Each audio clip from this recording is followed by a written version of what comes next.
cut you down. Sooner or later, God'll cut you down. What's going on, everybody? Today, we are diving deep into one of the most anticipated RPGs of 2025, and that is Obsidian's Avowed. So make sure to grab your swords and spellbooks as we explore everything you need to know about this upcoming adventure. So let's start with, what is Avowed? If you're out of the loop, what is this game? So Avowed is a first-person / third-person action RPG set in the magical world of Eora, which is the same universe as Pillars of Eternity. The game is going to be launching on February 18th for Windows and Xbox Series X and S, and this game promises to blend kind of intense combat with rich storytelling, which I have no doubts going back to Obsidian Entertainment and what they're able to do with their current catalog of games. So in the game, you're going to play as an envoy from the Adir Empire, and you're going to be tasked with investigating a mysterious plague called the Dream Scourge. Now, you're going to be in a frontier region known as the Living Lands. Your choices in the game will help shape the story, leading to multiple endings, so please be aware the decisions you make do have some weight. It's also important to note that while Avowed does feature large explorable zones, it's not truly a fully open world game. Instead, the developers have opted for a series of dense interconnected areas to promise some depth and detail over sheer size. And speaking of that, let's move into the world of Avowed. Get ready to explore the diverse and expansive Living Lands. This frontier region is a tapestry of varied landscapes, each with its own challenges, secrets, and theme. You'll traverse things like the lush forests that are teeming with exotic flora and fauna, rocky deserts hiding ancient ruins and hidden dangers, vast cave systems from underground civilizations, deep valleys carved out by primordial forces, and areas corrupted by mysterious magical energies. And like I mentioned earlier, the game is divided into several large, dense zones. And while this is not a continuous open world, each area is packed with content, side quests, and secrets to uncover. There's also a dynamic weather system that adds to the immersion, and this will affect both gameplay and the environment. So for instance, rainstorms might make surfaces slippery, while fog could provide cover for stealthy approaches. And this system ensures that each visit to an area can potentially feel fresh and unpredictable. Emphasis on the can there, because again, if these are handcrafted zones, then you're going to know where things kind of lie no matter what. So let's switch over to character creation, what you're going to be actually making and piloting throughout this world. You're going to start off by being able to choose between two races, humans and elves. And while this might seem limited compared to other RPGs, it is tied into the game's lore. Now, while we don't have anything confirmed in terms of race bonuses or benefits, we can kind of pull out some things we typically see associated with these two races. So elves typically excel in dexterity, perception, magical aptitude. Sometimes they do get bonuses to things like ranged combat and spellcasting, as well as a potential keen sense that could help reveal hidden secrets in the world. Nothing confirmed, but this is just pulling from some of the other games that they have in their catalog. Humans, on the other hand, typically offer more balanced attributes and versatility. They could have advantages in things like social interactions, trading, bartering, and a wider range of skill proficiencies, the old saying of a jack of all trades but a master of none. As you're creating your character, you'll also get to select a background. Now, this helps shape your character's history and starting abilities. Some options include War Hero, where you get an increased combat prowess and leadership skills; Noble Scion, advantages in courtly interactions and resource management; a Vanguard Scout, wilderness survival skills and improved stealth; or an Arcane Scholar, which is a deep knowledge of magic and lore. Now, each background not only affects your starting stats, but also opens up unique dialogue options and quest opportunities throughout the game. Let's change gears a little bit and let's get into the combat system. Avowed's combat system is where things can get really exciting. The game does offer a fluid and dynamic combat experience from what we've seen so far, and you can adapt it to fit your playstyle. So here's what you need to know. So 1, you can seamlessly switch between first and third person perspectives to suit different combat situations. If you're somebody who likes exploring in a first person perspective, but prefers their fighting in a third person perspective, you can do that. This just gives gamers a little bit more flexibility for however they like to actually play play the game. You can also quickly change your combat setup on the fly, allowing for strategic adaptability. You can do this by having multiple loadouts. So let's say in loadout 1, you have an axe and a wand, and in loadout 2, you have a shield and a pistol. This gives you a little bit more of defensive versus offensive. You can swap between these as needed. That way you can kind of control the combat situation, and it allows you to experiment a little bit with potential combinations, and that way you can kind of fit into whatever build you're going for. So let's talk about what weapons we actually get access to. So in terms of melee weapons, we get swords, axes, maces, and great swords. These are all of your melee, kind of close quarter combat weapons. We have ranged weapons such as bows for precision, flintlock pistols for quick shots, and we have the arquebus for heavy damage, which is more of a long rifle. Then for magical implements, we have wands for quick spell casting and grimoires for more powerful, complex spells. And naturally, this is an RPG, so we got some shields, baby. We have shields that we can equip, and this will allow you to mix and match with one-handers. And that's a good point. So throughout this game, you're going to be able to mix and match weapons as you see fit. You can dual wield things. If you want a shield and a wand, if you want a wand and a pistol, an axe and a pistol, you can do all of those things, whatever is going to fit your play style. So be sure to get out there, experiment, find what best kind of fits your character, your build, how you want to play, and then run with it. And let's not forget about spells. These are the kind of third piece of the triangle.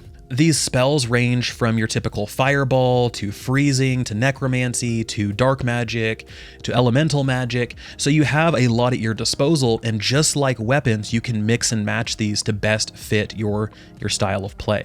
So an example would be freezing an enemy with an ice spell and then coming down hard with a mace to shatter them. That is something that's possible in the game, so take that and do with that as you will. So outside of customizing your character with weapons and spells, we also have skill trees and abilities. As you progress, you're going to unlock abilities from 3 main skill trees: Fighter, Ranger, and Wizard. Each tree offers unique playstyles and abilities, and you get points as you go through and you level up. So the Fighter tree is going to give you things like Charge, sprinting forward and smashing through obstacles; Shield bashing, knocking back enemies while you're also blocking; Brawn, which is going to increase damage with two-handed weapons; Toughness, which is going to give you a significant health boost; and Armored Grace, which reduces a stamina penalty for medium and heavy armor.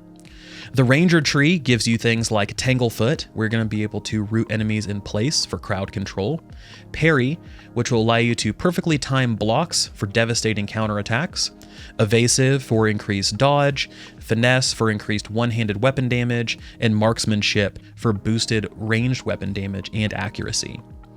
Last, we have the Wizard tree, which is most likely the tree I'll end up going for. Everybody in my Discord knows I always play a caster because that's just who I am to my core. I've tried to fight it in the past and it just doesn't work. So a wizard I am. All right, so in the Wizard tree, we have things like Fan of Flames, which is an area of effect fire damage; Chill Blades, which allows you to free enemies and slow their movements; Jolting Touch, lightning-based attacks with a chance to stun; and Hurricane Veil, which is a defensive spell to reduce incoming damage. Now, as you're going through, you're probably wondering, Vulkan, that's really cool, but can I mix and match abilities across these trees?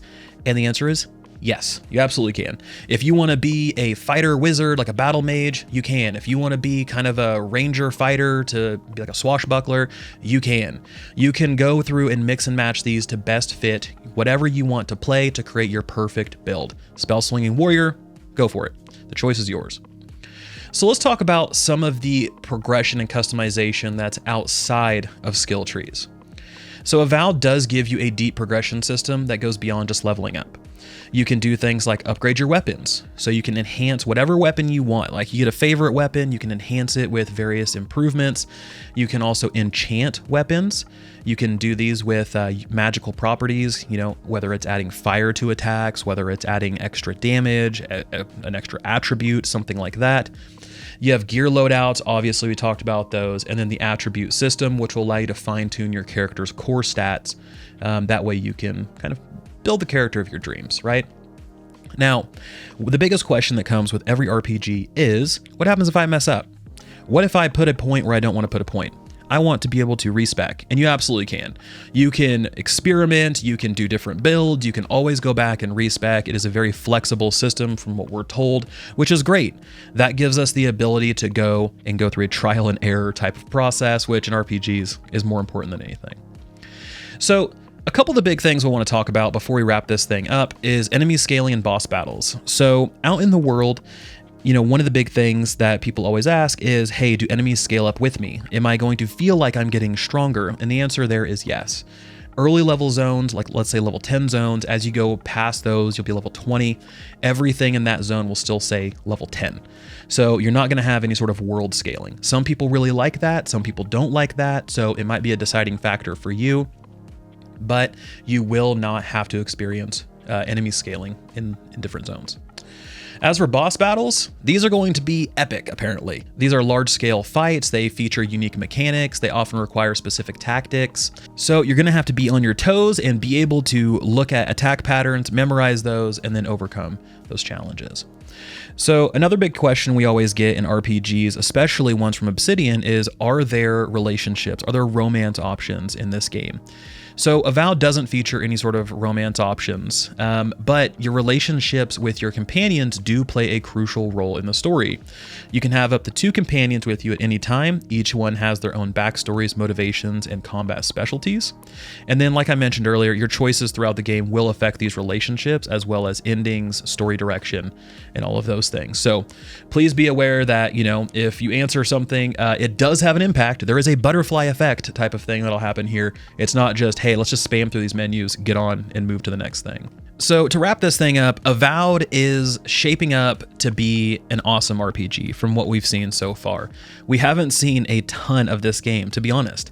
We have some articles, we have some interviews, we have some gameplay snippets that have leaked out, but for the most part, there is still a lot that's unknown in the game.